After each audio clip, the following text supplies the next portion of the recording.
Welcome, everyone, to a brand new episode of the Jams and Tea Podcast Record Club, where each week one of us recommends an album for the others to listen to, and we talk about it. And this week, it is Morgan's recommended album, which is Porcupine Tree's Lightbulb Sun. And obviously, we're pretty big fans of Porcupine Tree.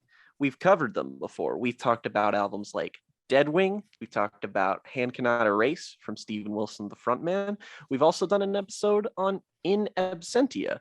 And right now, the intended purpose of this little record club is to cover another one of the very important, very canonical entries in the 2000s run of Porcupine Tree. We want to cover that before the new album, the reunion album next year.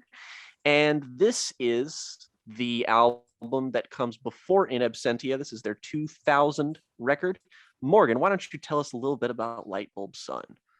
This is where Porcupine Tree really hit their stride with finding a fan base, and it was before finalizing their iconic lineup. They did not yet have Gavin Harrison in the band. Chris Maitland is on the Skins for this album.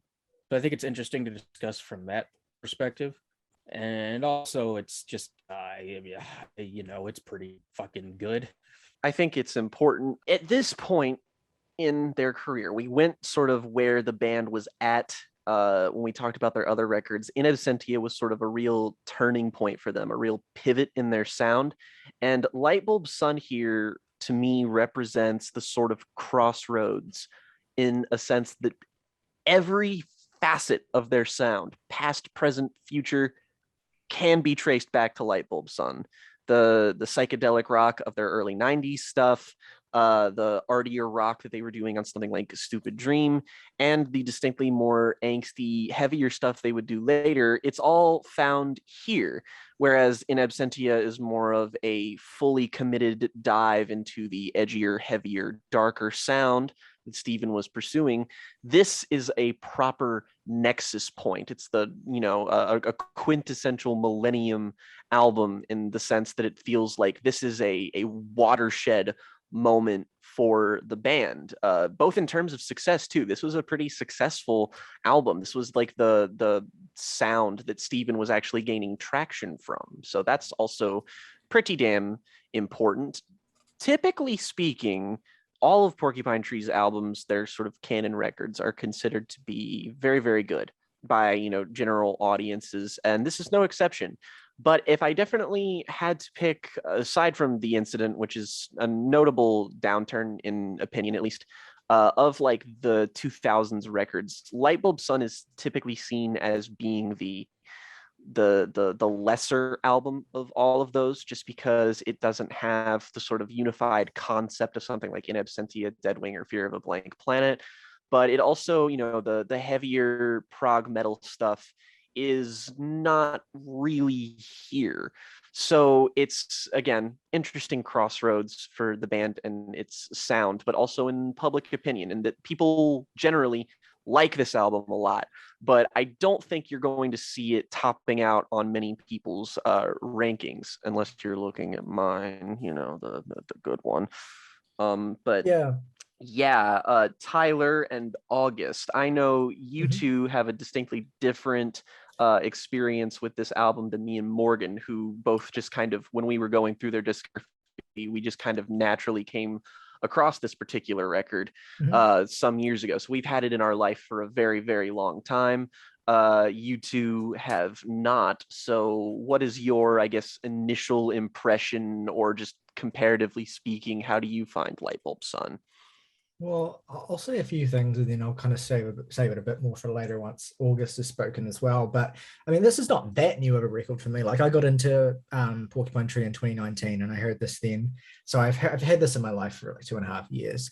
And the thing about it is, you talked about it as being a kind of like black sheep of the, 2000s run. And I think of it less in that way and more of just like their 2000s run, like really started with In Absentia, because that was the moment where they really leaned into the prog metal sound, and that kind of core lineup that you think of as classic Porcupine Tree was solidified with Gavin Harrison.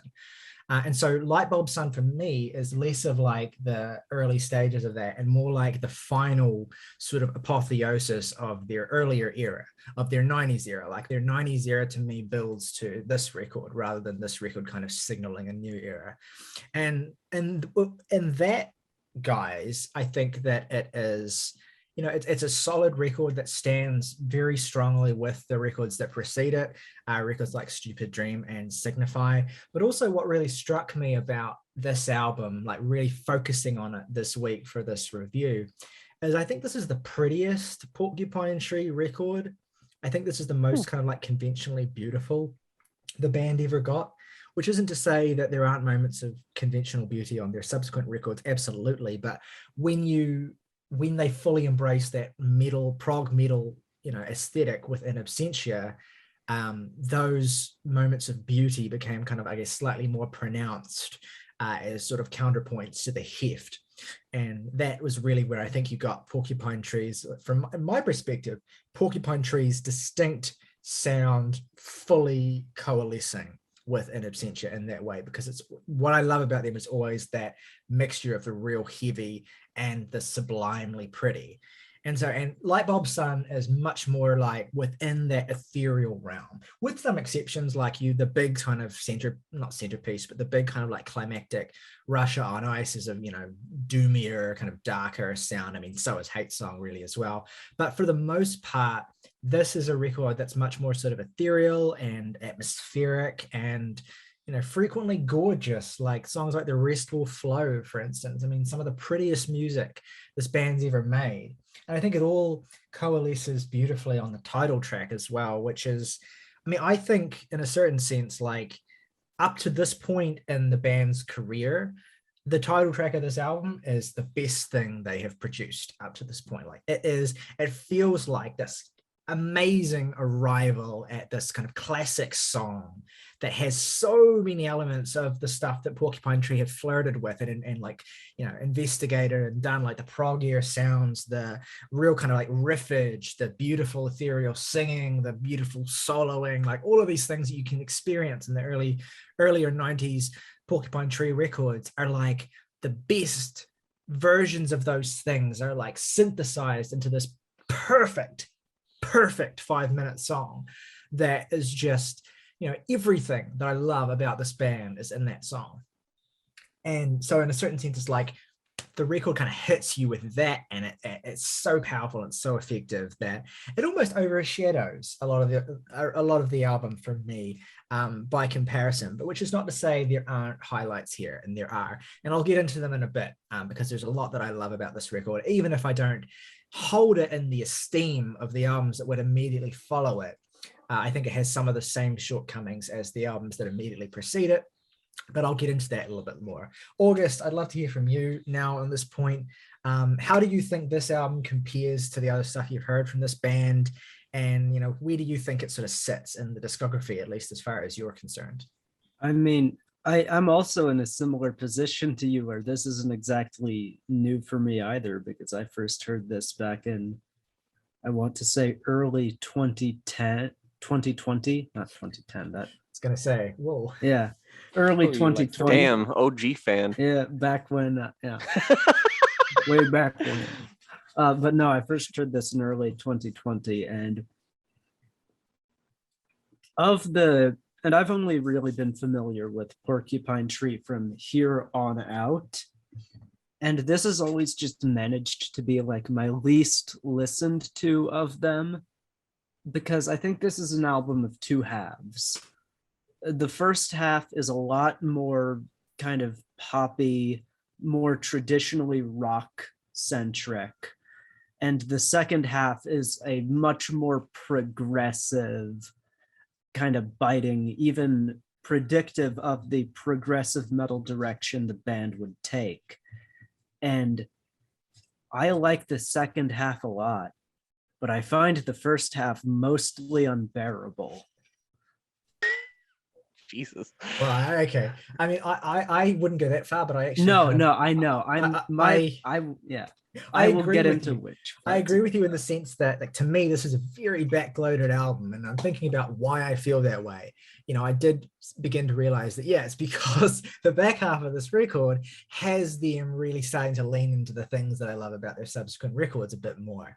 And like the thing that, and there's aspects of the first half of this record that also just kind of don't really take off. Like yeah, I think that poppier thing that poppier sort of sound they investigate on songs like Four Chords That Made a Million, for instance. I mean, that's like the Sound of Music of this record, except the Sound of Music, I think, is just a much more fully realized version of the kind of theme and what this song is a kind of like radio song for this band that's also kind of a commentary on that sort of a prog or a rock band doing that sort of thing. So I think it's good, but it does suffer a little bit from comparison, knowing how they would refine some of those ideas to come in songs to come, as I see it anyway.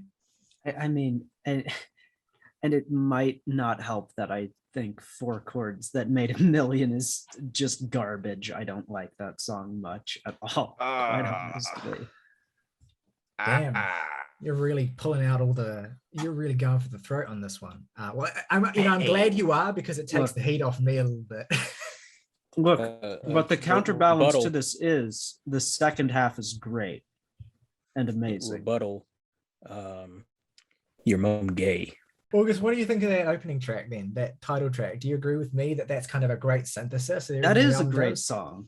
Yeah, I love that. I think that because that does lean more into that metal progressive side of things. And that's, I guess, the one reason that division into half metaphor gets a little sloppy, because that is kind of stapled onto the front part of this album. And I think it's much more in keeping with the spirit of this record's second half than it is this record's first. Yeah, I just can't get enough. I mean, it's a top 3 Porcupine Tree song for me. It just has everything. I love that it starts with acoustic, so it like lulls you into the album and also kind of previews the sort of softness of this record in certain respects. But then like you have the song kind of kicking into gear, and I love that kind of space rock riff that ripples through it. And that acoustic intro is just such a classic prog staple. Yeah. It's so good. And then you have like songs like How Is Your Life Today, which is kind of a bit, I mean, coming after that, it just grinds the record to a halt for me, which is a real shame. This will potentially be a hot take as well, but I don't particularly care for She's Moved On either. I just think it's a little bit too, it's kind of like this sort of weepy break ballad that I love sometimes, and I think that there are great iterations of it in the Porcupine Tree catalog, but this one doesn't move me as much. I know that's sacrilege. I can't even open my eyes as I say this because I'm a coward. That said, I do think that you do have moments on this record where the band are doing things they haven't done before and doing them really well. Like The Rest Will Flow, I think, is where the record kind of comes back to life for me again. It's beautiful. It has this really real richness to it that you see on all of the subsequent Porcupine Tree albums, and songs like My Ashes and songs like that one song that I can't think of the name of now, but you see that recurring, but it's beautifully done here. And then Hate Song, Where Would We Be? This track, I love this song. Like it's strong candidate for the most underrated song in the band's catalog. You know, and comparatively, like it's got less kind of meat on the bones compared to some of the more sort of like hefty tracks here, I guess, or the more filled out from a songwriting perspective. But that fucking solo, man, that Steven Wilson solo in this song is just like, it fucking rends my heart. It's so good. And yeah. Anyway, I think by this point, it's pretty clear there's a somewhat of a division between the two sides here. They're not one I think that really we should emphasize, because again, broadly, I think we all love Porcupine Tree and we all can find a lot to enjoy about this record. But I think our viewers might be curious why Jake and Morgan as well, you guys do have the attachment to this, like the special connection with this album that you do. I think it might be a good time for you guys to talk on that. it's really difficult just because when I first listened to Porcupine Tree and I was like going through all of their records, Lightbulb Sun definitely did land in like the upper half of my ranking, but it was never an album that I would put above the other ones. And in my listens this week for this, which is funny to separate it from because this is a funny thing. It's like when we talked about the Brockhampton album Ginger, when Morgan said that he never really stopped listening to it. And that's more or less true for me with Lightbulb Sun, is that I'm never like in a state where I'm not listening to one or two songs from this at least like every fucking day. But when I came back to it, I've always sort of had the two, like if you've seen my ranking video, if you've heard me talk about them, my two like albums that are just in lockstep for my first place for the band are Fear of a Blank Planet and Lightbulb Sun. Like the two albums that I'm constantly trying to figure out which one of, like, they've always been tied in like on my favorites list and my ranking, and I've never been able to come out on like which one I like more or which one is my favorite or whatever. So I just consider it a tie. And I think I finally put the issue to rest with these last few listens, and that, yeah, Lightbulb Sun is my favorite Porcupine Tree album. And it's interesting because I would say it's one of the few instances where it's like Fear of a Blank Planet to me is definitely the apotheosis of the 2000s run, in the sense that like that's what they built to conceptually, thematically, musically, structurally. Everything is so tight and so perfectly wound, and like everything is where it should be, but it's also, you know, it's formless enough to be kind of like inviting, and it has this concept, and everything about it is so impressive. And you can evaluate every little thing about that album to make it be like, yeah, this is like a 100 out of 100 masterpiece. And the thing is with Lightbulb Sun is that this has always been my go-to kind of casual Porcupine Tree album. And I never really knew why or interrogated that. I was just sort of like, this is just the one I find myself listening to the most. And honest to God, the gap in between the amount that I've listened to this and the amount I've listened to the others is pretty fucking wide, honestly. And it just sort of took me a while to figure it out. And I definitely go back to what Morgan said to me when he first listened to it, when we first got into the band. He said, this is Porcupine Tree's breakup album. And he's 100% correct on that, in that this is an album with that particular mood, that particular tone, that's just sort of, it's a little bit more accessible. I mean, there are points on this album where you can hear influences from things like Radiohead or Oasis, things that allow you a little bit more of an easier in than other records that are just more deeply entrenched in their genres. It's why I find this album so fascinating, to be a synthesis of so many different things that they would be doing forward and backward. It's like it's got so many of the other elements in it that it becomes this oddball, singular thing. And because of that, I think its individuality has always attracted me to it. And there's an atmosphere that it creates that no other album of theirs, or no other album in general, I find really has been able to harness. And I think it's because I find this to be Steven Wilson's most personal album. It's gone on record in saying that Lightbulb Sun is not like a concept album or anything. Like it doesn't have like a narrative behind it. But to just sort of say that and discredit all of the thematic or just any deeper notions of like a shared broad idea that these songs collectively evoke, I think is short-sighted, and many people just sort of use that as an excuse to not interrogate it further. And frankly, once you do, it becomes pretty blatantly obvious, not that it's subtle about it or anything, is that, I mean, Lightbulb Sun is about a fucking depressed, lonely guy, specifically about a depressed, lonely musician. There's several references on different songs to the main character of this being a musician, plays music, doesn't want to play music anymore, who, you know, involved in the industry, like on Four Chords That Made a Million, blah, blah, blah, blah, blah. And I mean, again, you don't have to be a fucking rocket scientist to figure out that this person is it's fucking Steven Wilson.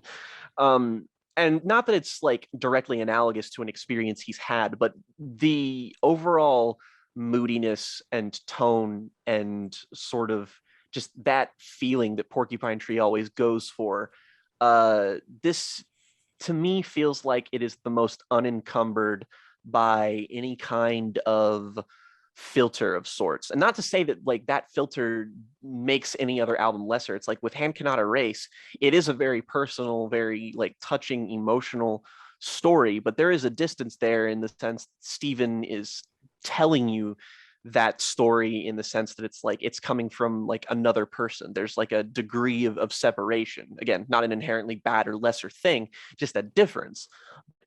Here, this is, to me, this is an experience of distilled loneliness. And I just really, really love it.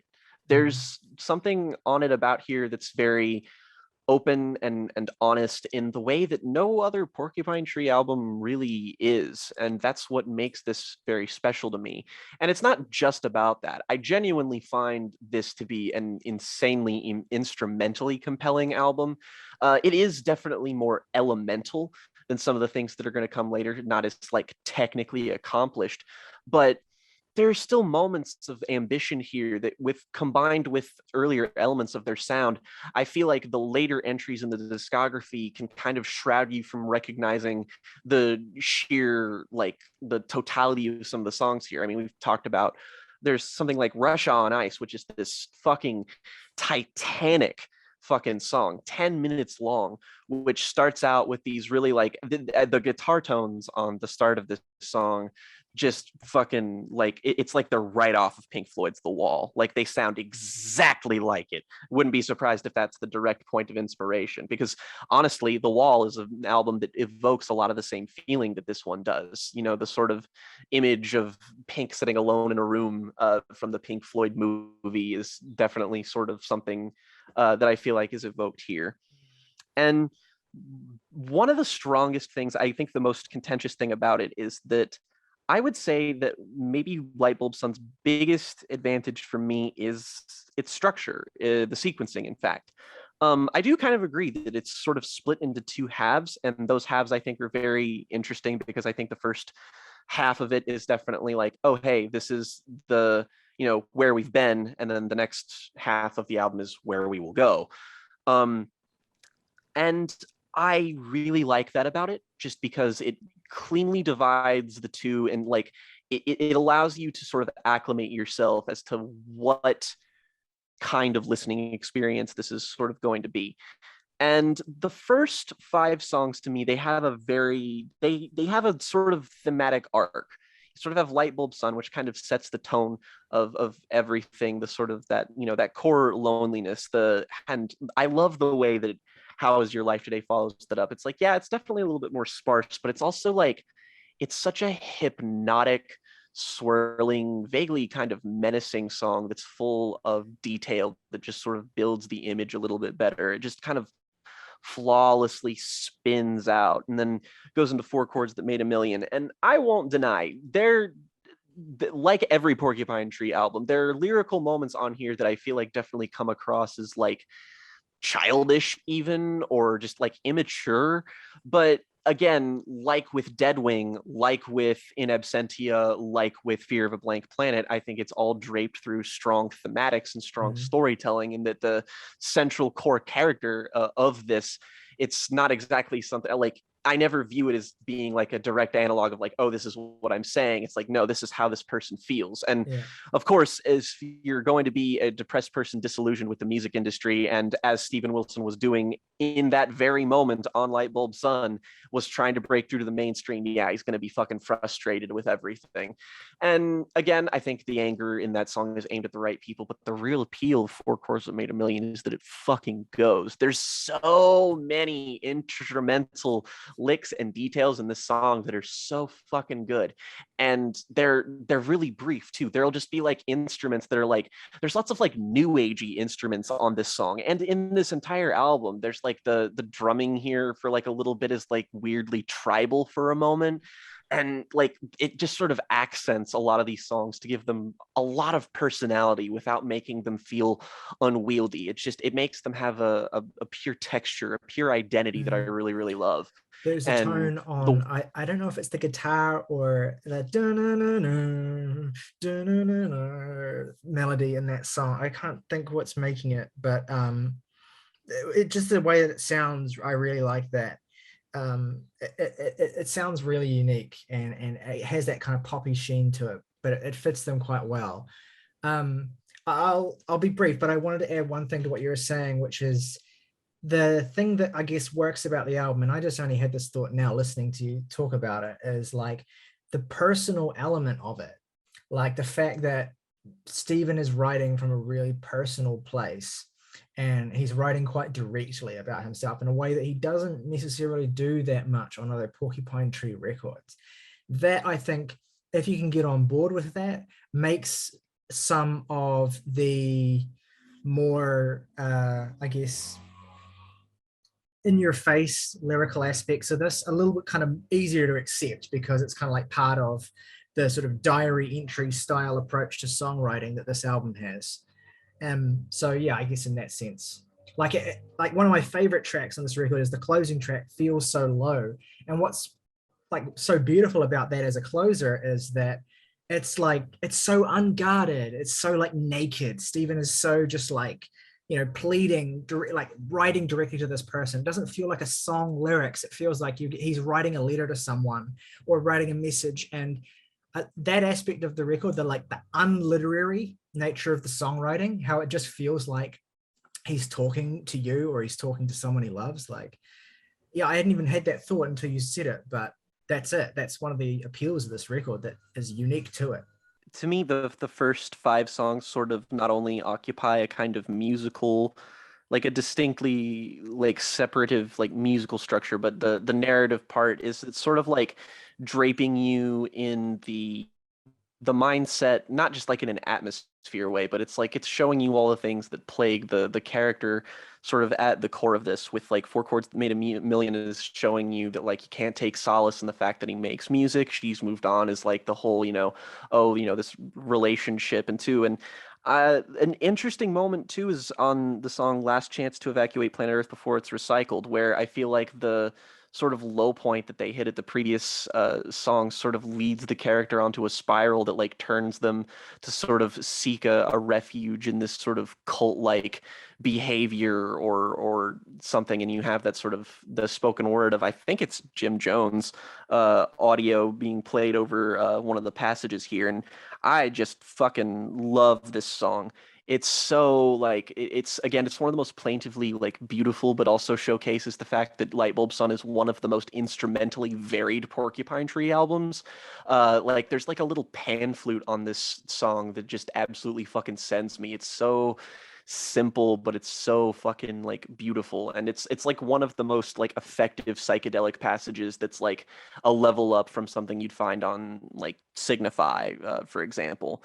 And right after that, you sort of have like after they seek the refuge in this particular like thing, you have The Rest Will Flow, which is sort of a moment of absolution. And The Rest Will Flow has always been one of my favorite Porcupine Tree songs. I think it's my favorite song on here, and probably one of my favorite songs in general at this point. And I won't lie, a lot of it has to do with the fact that um well, I mean, to just be completely upfront about it, is that now that I'm in a happy, stable relationship in my life, I'm able to appreciate a song that finally talks about someone, like a presence being able to help you and lift you out of something terrible, which is something that feels, I feel like in danger of could be coming across as surface level or something. And the song, I feel like, is written in such a way that it feels kind of vague as to what this could be, or as to whether or not it's even a good thing. Like from the character's point of view, it could be, but in like it could just be another coping mechanism or something bad. But the warmness of this song and of this album, it's a blanket of comfort. This is an album that like I'm in here in my room and I'm sick, I'm laying in my bed and shit, and this is like a go-to sick day album, just because it's the exact same feeling I get of just kind of like the dissonance of like not feeling like you're your normal self, but you're on your own and you feel kind of weird. And it's a specific feeling, but it's something that feels very like nostalgic and oddly comforting. But this song is so very like sobering and beautiful, and it's one of like the most honest and kind of like naked. It's not like dressed up in metaphor a lot of the times like Steven likes to be. It's very, very direct, and I just love the way the acoustic guitar sounds on this. The strings sound absolutely fucking gorgeous. All across the album, that's true, but especially here, it's just a very cathartic, beautiful song that makes me feel a warmness and a love that Porcupine Tree's music in general doesn't often go for evoking. They're a very not in like a cold band necessarily, but they're not a band that necessarily like gives you this sort of unabated positivity that you might get here. But there's multiple ways to interpret it. But after that, you get the hate song, which just another fucking rager. Again, not quite into full on metal, but like four chords that made a million. It's sort of a great pick me up at this point of the album, sort of a mirror in the structure I find, and sort of an emotional exorcism of the lingering feelings that you have, like from the breakup from She's Moved On, which again, this being a breakup album, this is soundtracked so many shitty days of mine, as many as I probably listened to this and Brand New Science Fiction in succession maybe 100 times together, which will, I mean, I sure had a fun time in college. As Tyler said, Where We Would Be, I think it's one of the most lyrically compelling songs on here, and I think generally also one of the most underrated songs in the band's discography. I never hear it talked about, and it is reminiscent of, like, lyrically speaking, it reminds me of some of the stuff on Deadwing, where it sort of shows the protagonist envisioning a life unencumbered by tragedy. And it's just so simple and beautiful, and all of the songwriting, like the little details.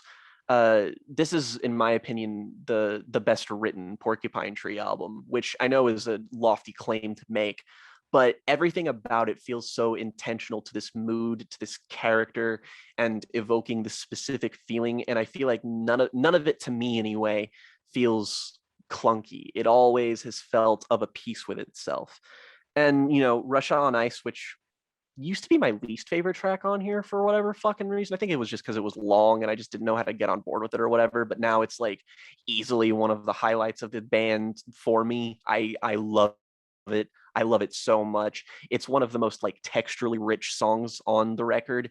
The passages that it goes through are just beautiful. I love how it's like moody and doomy at the very beginning, and also again lyrically it tends to get a little bit overshadowed by the instrumental quality of it here, but I think this is a particularly evocative thing too.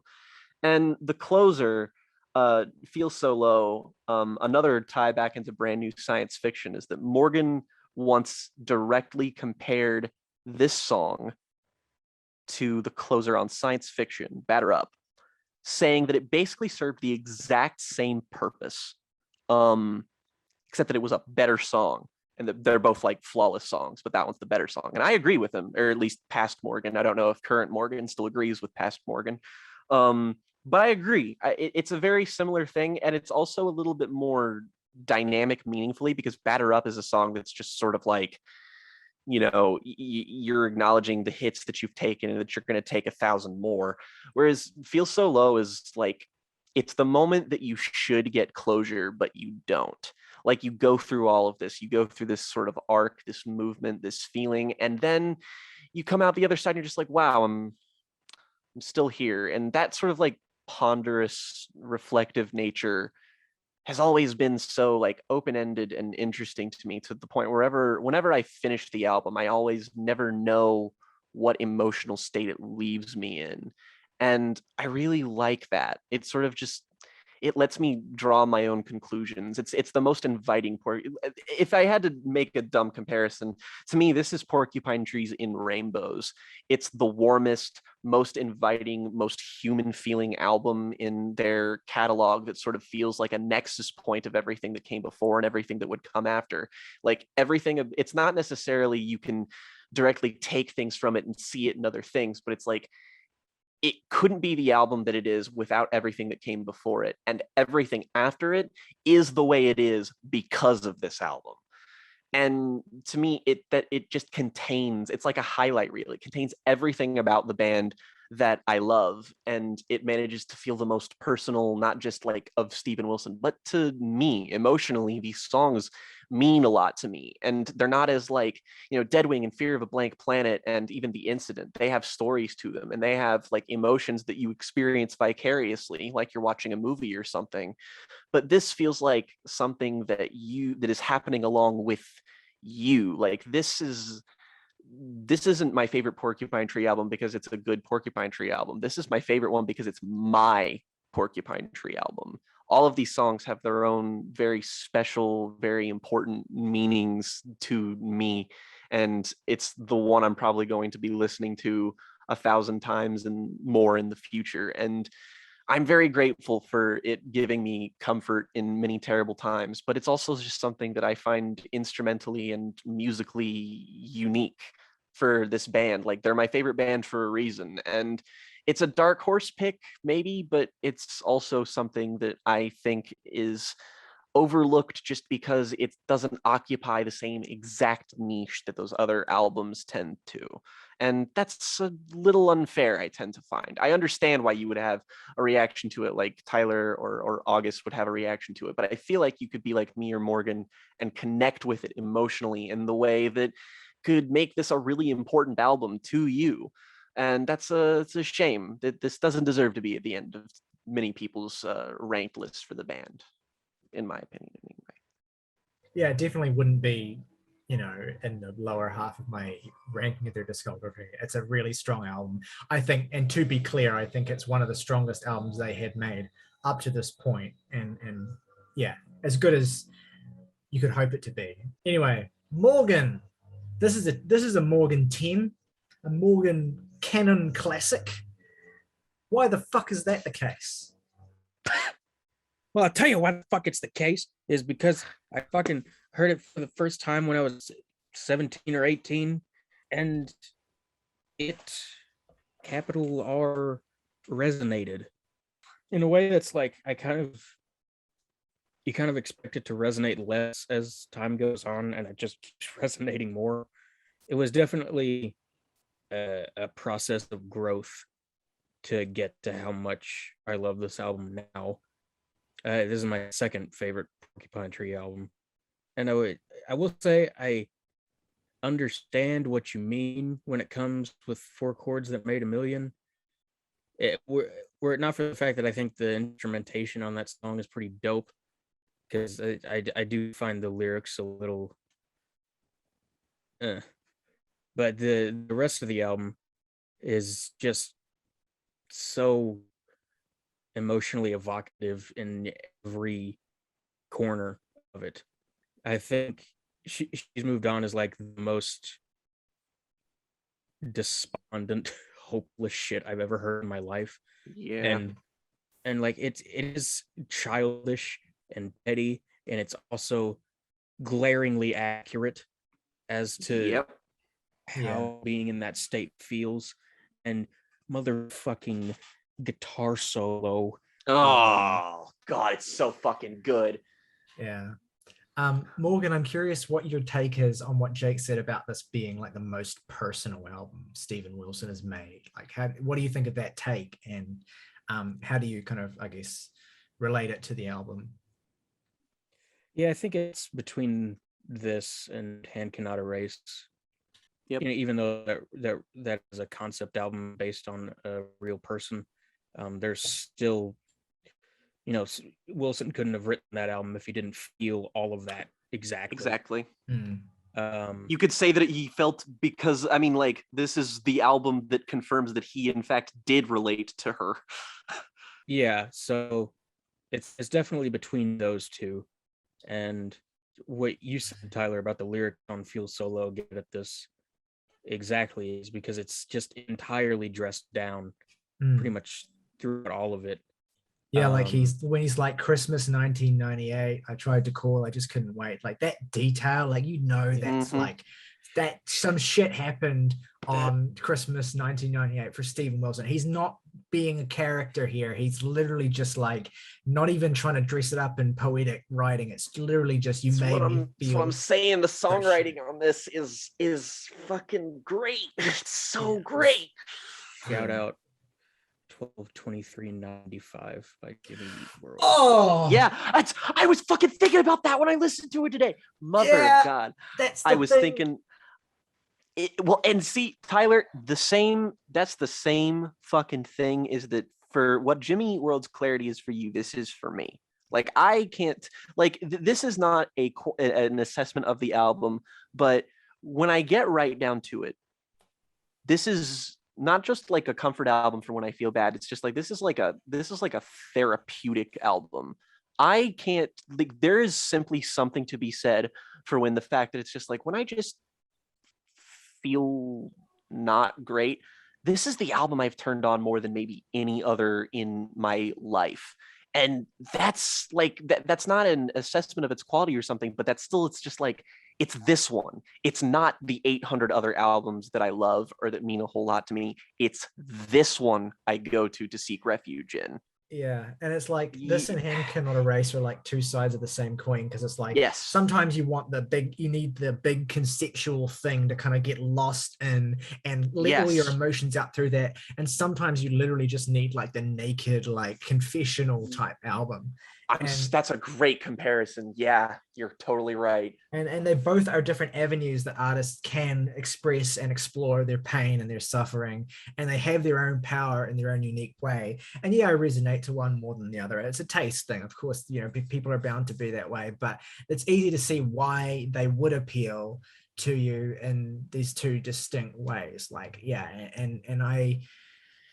it's like, fuck. If every Porcupine Tree album or Stephen Wilson album was like this, it would be too much. Like it would take the power away. But I appreciate this album for what it is. And then you go into In Absentia and you have like, you know, the short storytelling on that album and the, you know, like imagistic looking back on child and all the sort of shit that album does. And then Dead Wing goes full concept and stuff. And so does Fear of a Blank Planet.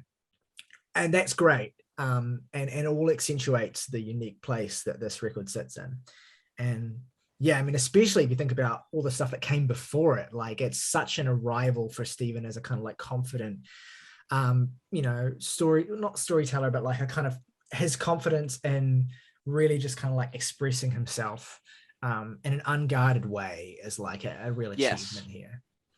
Which, I mean, that obviously, it's just like when you put it like that, it's like, yeah, of course, that's why it's my favorite. Like, I can't believe it took me that long to figure it fucking out. But like, you know, I just, it's also one of the more accessible entries in the band's discography. Like, if I wanted to get somebody into this music and like, you know, I knew they weren't like a prog nerd or something, like for example, really likes this album because I play it in the car all the time because of fucking course I do. But like it allows you an entry point just because this is like the perfect point for when Stephen was making music that allows you an in that, you know, it's just like, again, like some of the string arrangements on here makes me think of like What's the Story, Morning Glory. Like it's stuff that people are a little bit more familiar with and accustomed to. And yeah, I mean, one of my most vivid memories too is that it's just like, yeah, are some of the lyrics, you know, like that, but like the first time I ever got broken up with, the first time I ever got dumped, first of all, I remember it very vividly. I was listening to Opeth's My Arms Your Hearse. It was 8:00 in the morning, and that happened. I got broken up with over text. I ran into the bathroom at my college. I cried, and what was the song I turned on? She's Moved On, motherfucker. Of course it was. And yeah, it's just occurring to me now that like this is in all ways except for like the musicality. This is essentially like an alt rock album. Like there's so much about this that's like alt rock and like 90s 2000s like singer songwriter, like, you know, but the prog aspect of it is what gives it so much like of its own identity and separates it from the crowd. Wow. Like and just explaining that way, you've perfectly illustrated why it's my least favorite of this period. Like, how dutiful. I'm glad we've had this discussion, because frankly, it's like the reason I find this album to be so underrated is really because I find it to not be properly rated, because people don't fucking talk about this album. Like, they don't even unpack why they don't think they like it as much as the other ones. And it's just like, if you put it like that, it's just like, oh, well, you know, if you're inclined towards the more conceptual proggy shit in this band's catalog, fucking of course this isn't going to be something that you don't like as much, because it's not about that. It's distinctly just not the focus. But it still has an appeal that's so separate from the rest of this band, which is why it's a special album. Yeah, I did, you know, to put it concisely, and this yet again explains part of the disconnect. In Absentia is OK Computer, Deadwing is Kid A, and this is the Bends. Yep. You're spitting, Morgan. Yeah, it's very Benzy in a lot of ways, actually, now that you say that. Like, I mean, 4 Chords That Made a Million is fucking My Iron Lung. My Iron Lung. Oh my god. Yeah. Fuck me. Which is also funny, because Stupid Dream references the Bends directly. Yeah, it does. It does. The fucking now I'm thinking like Feel So Low, and that album, Street Spirit, it's all coming together. Stupid Dream's only a little bit better than Pablo Honey. What? Ooh. That'll be an interesting one to discuss in the future. Favorite tracks and ratings for Lightbulb Sun. Jake, why don't you go first? Naturally, this is a top 10 of all time album, so this is not easy. But as it stands right now, if I had to pick 3 favorites, which you did, yeah, okay, I'm going to say the closer, Feels So Low. I'm gonna say the opener, Lightbulb Sun. And I will say my favorite is The Rest Will Flow. I don't have a least favorite track. Lowest thing on here I give is like a 9, frankly, and I wouldn't want a single note of this album changed. And yeah, this is a 10. Fucking didn't see that fucking coming. Jake like Porcupine Tree. What a fucking moron. Nah, not a soul. Not a soul suggesting this. August, what are your favorite tracks and rating? My favorite tracks are Lightbulb Sun, Russia on Ice, and I'd say Hate Song. Least favorite is 4 Chords Made a Million. 7 out of 10. Morgan. Get the motherfucking ham sandwich. My 3 favorites are Feel So Low, She's Moved On, and Where We Would Be. Predictably, no least favorites. Also a 10. Good Day. All right, my 3 favorites are Lightbulb Sun, Russia on Ice, and Feel So Low. My least favorite is How Is Your Life Today? And I give the album a 7, which brings us to an average of 8.5. I love this pattern here, 10, 7, 10, 7. That's very funny to me. 8.5 average. And yeah, next week on Record Club, we are going to, it's my choice next week, I think. We're going to be talking about a big Tyler Core album. Yola Tengo's I Can Hear the Heart Beating is one. and a recently August core band as well, I suppose I should say. So that's going to be really fun to review and talk about, and there's going to be lots to dig into there. So stick around for that. If you haven't already, make sure you go and check out our main episode that went up on Sunday, where we reviewed the new albums from Silk Sonic and Aesop Rock. And stay tuned for later in the week when I drop a very special video that I'm doing with Zach, where we discuss the discography of Animal Collective.